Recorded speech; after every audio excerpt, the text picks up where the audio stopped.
that's what it reminds me of, is there's just parts of my childhood that have been blurred out, whether through trauma or through abuse or through everything. But I think of it now as that part where it's like, it's just so hard to face the truth of it.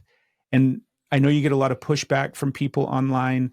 And I think it is that instinctual part where people just don't want to look at both sides of it, right? They don't want to see the darker part of the reality of some of the things that we've been talking about.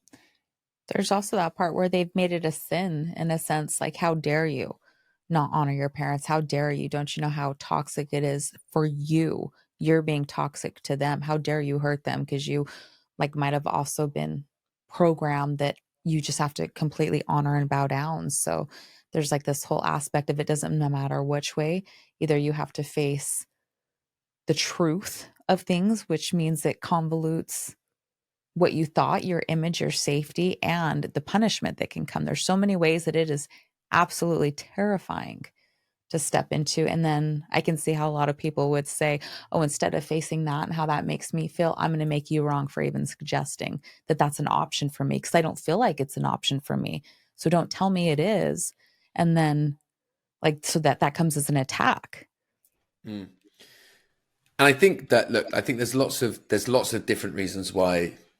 And I've certainly learned, because I try to interact with some people and out of curiosity, try and like think, why are you so angry with me, right? With what I'm saying here. And I think what you've both done is just like, the reality of things is that nobody is any one label, right? I'm not my name. I'm not a breathwork coach, but if I'm going to deliver a breathwork session, let's describe me as a breathwork coach, because that's the best umbrella term to use, because like, if, a football player is not a football player, but when we're talking about them in the context of that, then let's call them a football player, because that's what language is. And so, like, when people say to me, nobody's toxic, just their behavior's toxic, I'm like, listen, at the top level of this conversation, if somebody's been toxic and abusive for someone's entire life, I'm quite comfortable to start this conversation by calling them a toxic parent, right? And then let's unpack that, and let's go and listen, you might trace back to what was once a loving, beautiful child that, had a horrible life, and it did all of this thing, and then they became toxic. Like, okay, great. Like, you can get there with the work, and that's where you might go and all of that kind of stuff. But when you think about some of the things that you've just said there, Craig, like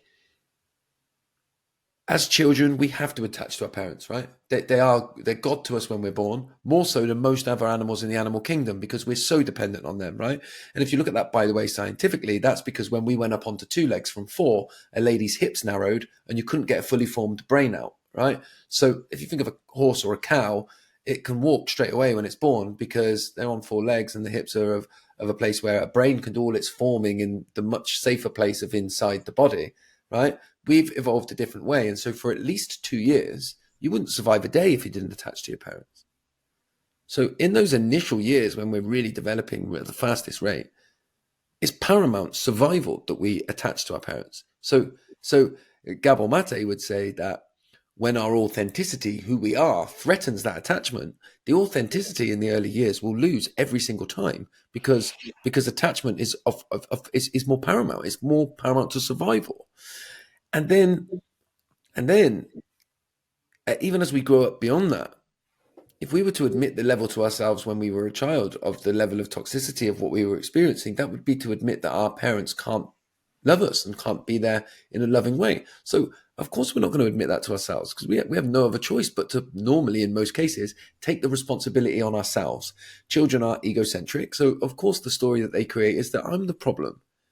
If I could just be good enough, if I could just be likable and caring enough, then maybe my mum or my dad or whoever it would care for me in that way, right? And there's no doubt in my mind that narrative is then linked to me pissed off with one of my kids, thinking they don't love me and they don't respect me when there's a dirty plate, right? So the two are intrinsically linked. And so the best possible solution, I believe, that we can start to offer people that have grown up in that is to go, hang on a minute.